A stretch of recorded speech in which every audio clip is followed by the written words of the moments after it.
Bismillahirrahmanirrahim. Assalamualaikum warahmatullahi wabarakatuh. Perkenalkan, nama saya Nulandari, Prodi PGMIA. Di sini langsung saja saya akan menjelaskan tentang konsep waktu dan sejarah. Pengertian sejarah.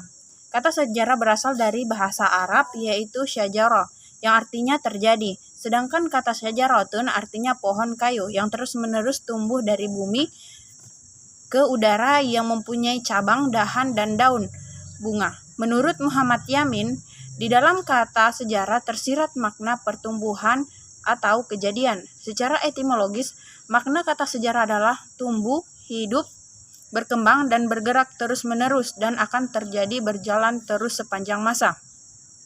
Selain kata sejarah berasal dari bahasa Arab, ada kata-kata arti hampir sama yaitu kata silsilah yang pada umumnya menunjukkan pada keluarga, misalnya prasasti. Kedua menceritakan silsilah raja-raja Mataram kuno Hindu. Kata kisah dalam bahasa Arab menunjukkan pada masa lampau yang merupakan cerita tentang kejadian yang benar-benar terjadi. Misalnya kisah Nabi Nuh dengan perahunya serta buah.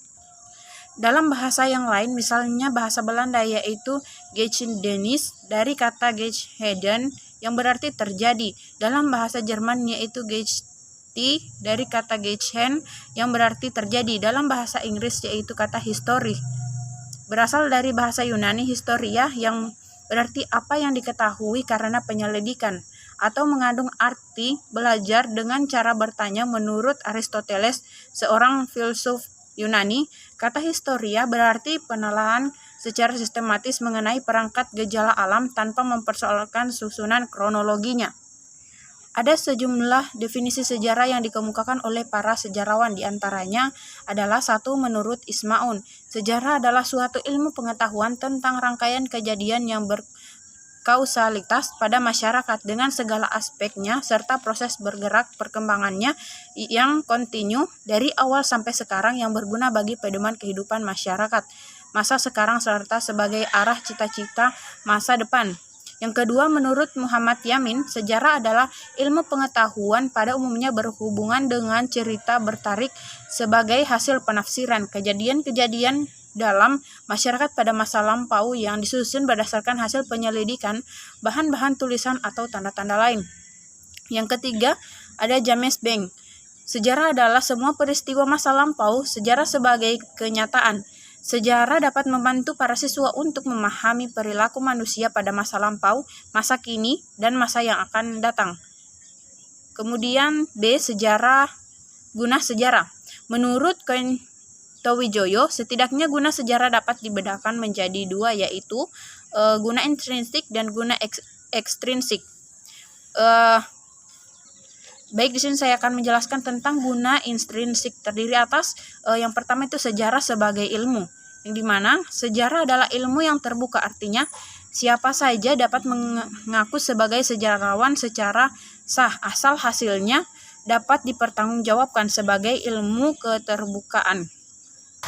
Itu diperkuat dengan adanya kenyataan bahwa sejarah menggunakan bahasa-bahasa sehari-hari, tidak menggunakan istilah teknis. Yang B. Sejarah sebagai cara mengetahui masa lampau, yang artinya bersama dengan mitos, sejarah adalah cara untuk mengetahui masa lampau. Bangsa yang belum mengenal tulisan mengandalkan mitos dan bangsa yang sudah mengenal tulisan biasanya mengandalkan sejarah. Yang C. Sebagai sejarah pernyataan pendapat. Di sini banyak penulis sejarah yang menggunakan ilmunya untuk menyatakan pendapat. Misalnya di Amerika Serikat ada dua aliran yang sama menggunakan sejarah untuk menyatakan pendidikan konsensus dan konflik. Yang kedua itu tentang guna ekstrinsik. Langsung saja saya akan jelaskan tentang guna ekstrinsik. Yang pertama itu pendidikan moral. Jika pendidikan moral harus berbicara tentang benar dan salah dan sastra hanya tergantung pada imajinasi pengarang, maka sejarah harus berbicara dengan fakta. Fakta sangat penting dalam sejarah. Tanpa fakta tidak boleh bersuara. Misalnya, benarkah secara historis bahwa semua bupati sebagai bangsa terjajah itu baik? Sebaliknya, benarkah semua residen sebagai penjajah itu buruk perlakuannya terhadap pribumi? Jawaban itu harus dilengkapi dengan fakta. 2 itu sejarah sebagai pendidikan perubahan.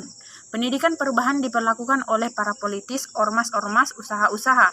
Yang ketiga, sejarah sebagai pendidikan keindahan. Kemudian itu C, tugas sejarah yang berkaitan dengan waktu.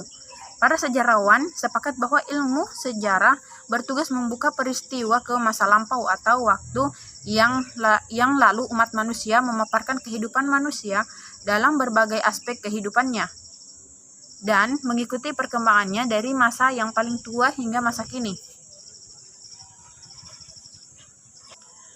Tugas sejarah membuka masa lampau umat manusia mengandung pengertian bahwa sejarah meneliti dan mengkaji peristiwa-peristiwa di dalam masyarakat manusia yang terjadi di masa lampau. Peristiwa pada masyarakat manusia dan masa lampau atau waktu lalu adalah sesuatu yang penting dalam definisi sejarah. Kemudian D, perubahan sosial budaya. Pengertian perubahan sosial budaya. Dalam konteks kehidupan manusia sebagai makhluk sosial dikenal dua macam perubahan, yaitu perubahan sosial dan perubahan kebudayaan. Kebudayaan dihasilkan oleh masyarakat dan tidak ada masyarakat tanpa kebudayaan. Dengan kata lain, budaya ada karena ada masyarakat dan masyarakat tidak mungkin tanpa budaya. Perbedaan pengertian antara perubahan sosial dan perubahan budaya terletak pada pengertian sistem nilai. Sedangkan perubahan sosial pada sistem pelembagaan yang mengatur tingkah laku anggota masyarakat.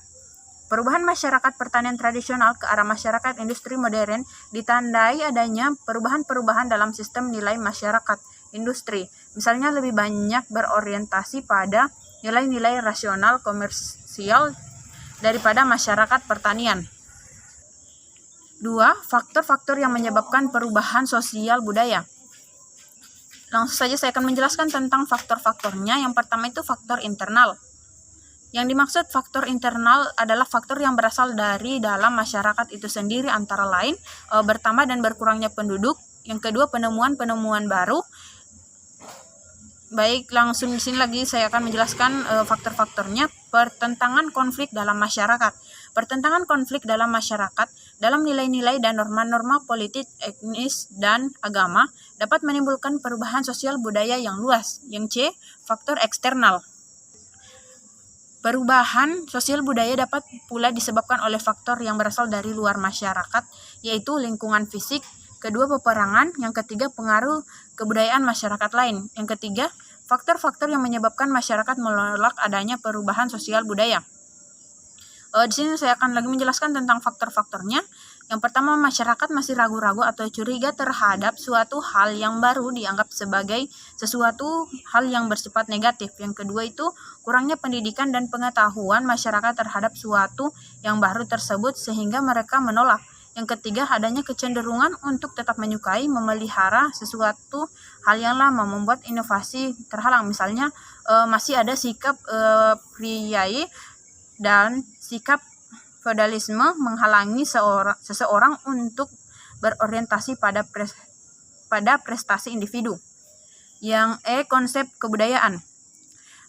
Kebudayaan menghasilkan manusia tertentu. Contohnya, kebudayaan jiwa menghasilkan manusia Jawa. Semua kebudayaan adalah suatu proses belajar dalam lingkungan tertentu, maka manusia yang bercampur tangan dan menyelenggarakan kebudayaannya juga mewariskan kepada generasi berikutnya. Sebagai contoh, keluarga di Jawa menggunakan bahasa Jawa sebagai bahasa sehari-hari, juga berusaha mewariskan kepada anak-anaknya dengan cara mengajarkan tata cara berbahasa Jawa yang benar. 1. Pengertian kebudayaan. Kata kebudayaan berasal dari bahasa Sanskerta, yaitu budaya, yaitu bentuk jamak dari budhi, yang berarti budi atau akal. Dengan demikian, secara sederhana, kebudayaan dapat diartikan hal-hal yang bersangkutan dengan akal. Selain itu, ada yang mengupas kata budaya sebagai perkembangan dari kata majemuk, budidaya, yang mempunyai arti daya, arti budi. Oleh karena itu, mereka membedakan budaya dari kebudayaan.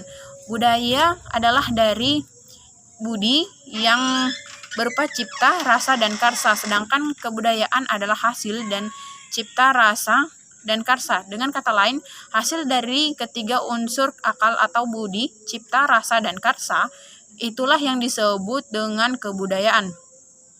2. Unsur-unsur kebudayaan. Unsur kebudayaan dalam Kamus Besar Bahasa Indonesia berarti bagian suatu kebudayaan yang dapat digunakan sebagai satuan analisis tertentu.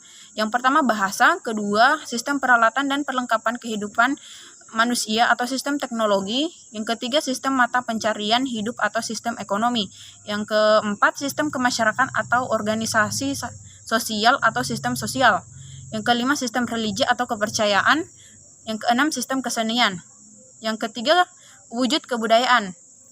Menurut Kenjaraningrat, ketujuh unsur kebudayaan tersebut masing-masing mempunyai 3 wujud kebudayaan, yaitu sistem budaya atau cultural system, yang kedua sistem sosial atau social system, yang ketiga berupa kebudayaan fisik. Mungkin itu saja yang saya dapat jelaskan, kurang dan lebihnya mohon dimaafkan. Wabillahi taufiq wal hidayah. Wassalamualaikum warahmatullahi wabarakatuh.